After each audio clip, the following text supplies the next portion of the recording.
Ready? My name is Eddie Soto. I'm here to talk about the topic is gun control. And I like to say that a lot of people think that controlling guns is a good thing because of all the shootings that have been going on, especially these last year. But they obviously can't ban all the guns because of our Second Amendment, which reads, a well-regulated militia being necessary to the security of a free state. The right of the people to keep and bear arms shall not be infringed. And I like, that being said, the Second Amendment, my main claim is that banning handguns will fail to prevent violence.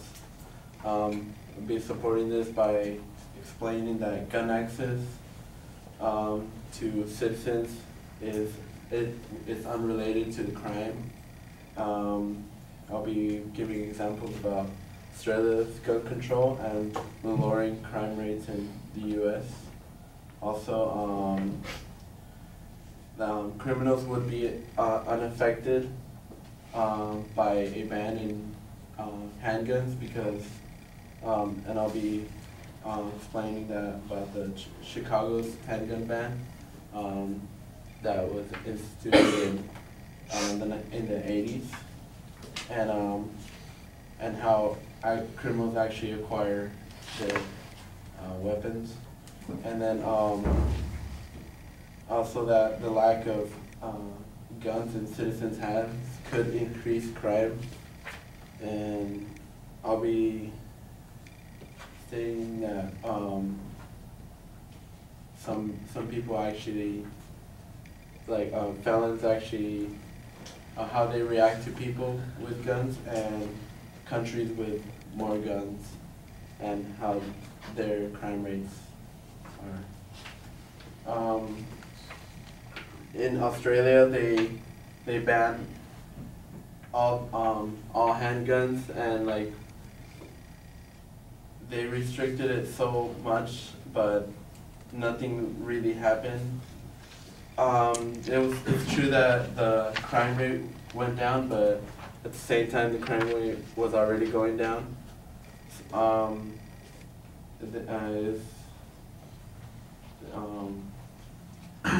In Chapman said in the Chicago,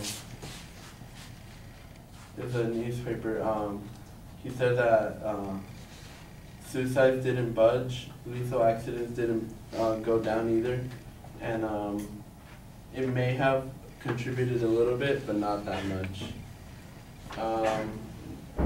Argresti posted in justfacts.com that in 1982, Chicago instituted a ban on handguns, and basically like it was so restricted that people almost couldn't even own handguns anymore. Although the crime rate went down, it didn't go.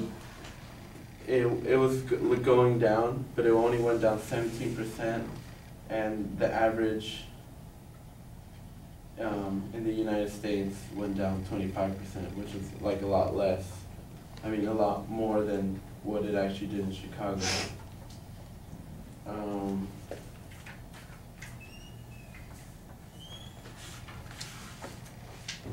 That was my first point, the lowering crime rates. And my second point is how criminals would be affected by a ban, the Chicago handgun ban. In 2005, 96 of the firearm murder victims in Chicago were killed by handguns, but no actual citizen was like able to carry a handgun without like a serious, like a lot of, well, they had to go through a lot to actually be able to own a handgun. And it wasn't until June 2010 that the Supreme Court ruled those gun laws unconstitutional. And also the way like that the criminals actually acquire the guns was more of an illegal way, like they would buy it off a black market instead of actually owning a gun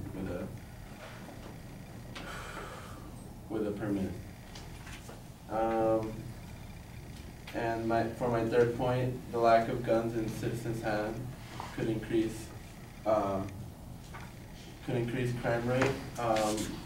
They made a survey on felons, and they asked them like how they felt about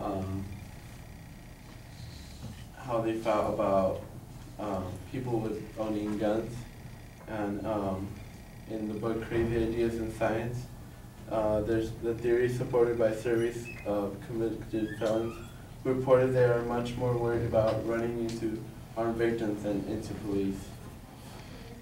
And countries with more guns tend to have less crime rates, which are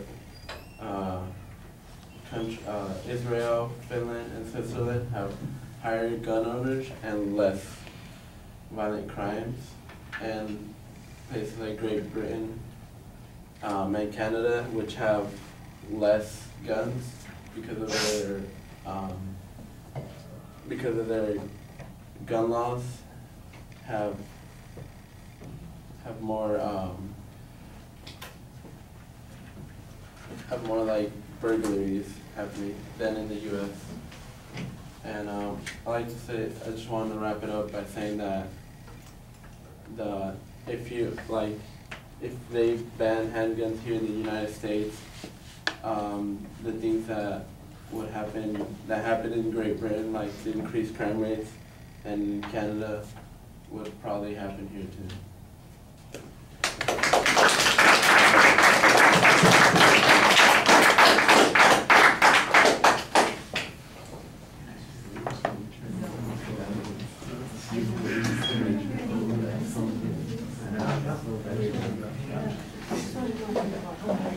Yeah, I feel better now. Everyone. I was like scared that 5 seconds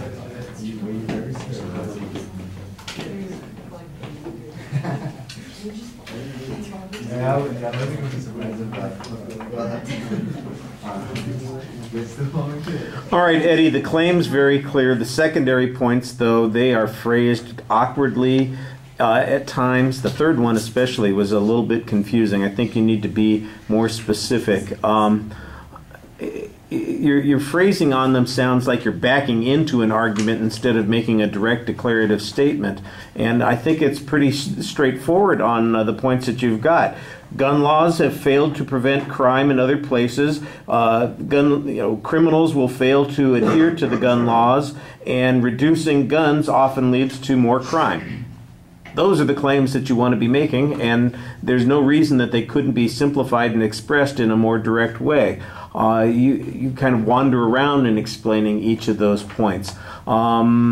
Your examples, you've got a lot of examples that you're pointing to. I don't know where any of the data comes from. You mentioned Australia, but I don't know what the years for the data is. There aren't any statistics that are actually presented, so it's kind of a vague example, and I don't know where you got the information on Australia. The same thing on Chicago. In fact, at one point, you mentioned Chicago not only as an example, but as a source, and that was a little bit confusing. So I don't know if you were quoting a Chicago paper, and that's what was giving you the information.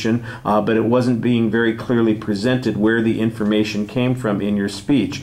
Even the one place where you actually have some information that is a little bit more specific, you cite this one study, this one piece of research that investigated what criminals thought about it. So I'm getting secondhand quotes from this site, but we're not getting direct quotes. We're getting a paraphrase or summary of those quotes. I assume that's being done by the authors of the research on that, and that's why you need to cite that. Otherwise, we should be getting direct quotes in those particular cases. I just thought that there was a lot of ambiguity where the information came from. I think you need to be a little bit more forceful in the presentation and especially in the language. All right, thank you.